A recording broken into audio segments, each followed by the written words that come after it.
इस कोरोना काल में भारत की तरफ से किए गए कामों का ही असर है कि दुनिया के बड़े से बड़े और ताकतवर देश भारत की मदद के लिए सामने आ गए हैं। भारत इजराइल की दोस्ती कितनी मजबूत है ये तो हम आप जानते ही हैं। कोरोना काल में खुद को कोविड मुक्त कर चुके इजराइल ने भारत को ये संदेश दिया है कि वो हमारे साथ कंधे से कंधा मिलाकर खड़ा है। इजराइल ने कोरोना से पीड़ित भारत के प्रति गहरी संवेदना जताई है। इजराइल के आधिकारिक ट्विटर हैंडल के ट्वीट में कहा गया है कि हम कोरोना के खिलाफ अपने अच्छे दोस्त भारत के साथ खड़े हैं। इस संक्रमण रूपी टनल के आखिरी में प्रकाश है, तब तक हम सुरक्षित हैं। वहीं फ्रांस और रूस जैसे मित्र देश भी भारत के साथ खड़े नजर आ रहे हैं। रूस ने मेडिकल ऑक्सीजन और रेमडेसिविर की आपूर्ति करने की पेशकश की है।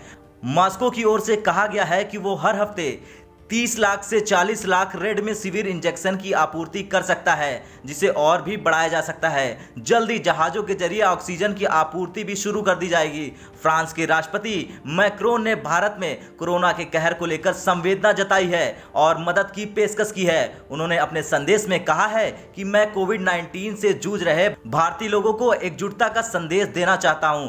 फ्रांस इस संघर्ष में आपके साथ है। हम हर तरह की सहायता करने के लिए तैयार हैं। वहीं चीन भी भारत को मदद मुहैया कराने को तैयार है। चीन की ओर से कहा गया कि वो भारत को कोरोना के प्रसार से रोकने में मदद करने और मेडिकल सप्लाई करने के लिए तैयार है। कोरोना के नए स्ट्रेन के चलते संकट का सामना कर रहे भारत में मेडिकल ढांचा चरमराने लगा है, लिहाजा चीन ने मदद के लिए आगे आने की हामी भरी है। पिछले साल भारत उन देशों में से एक था जिसने कोरोना महामारी के प्रकोप से निपटने के लिए चीन की मदद की थी और उसे मेडिकल सप्लाई मुहैया कराई थी। भारत ने 2.11 करोड़ रुपए की चीन को 15 टन मेडिकल सप्लाई की थी, जिसमें मास्क, ग्लव्स और आपातकालीन चिकित्सा उपकरण शामिल थे। भारतीय प्रधानमंत्री नरेंद्र मोदी ने फरवरी 2020 में राष्ट्रपति शी जिनपिंग को पत्र लिखकर कोरोना वायरस से निपटने में मदद करने का प्रस्ताव दिया था। इसके तुरंत बाद चीन के राजदूत सुन वेइदांग ने कोरोना वायरस के खिलाफ अपनी लड़ाई में भारत की सहायता के लिए एकजुटता की सराहना भी की थी। ब्यूरो रिपोर्ट, भारत तक।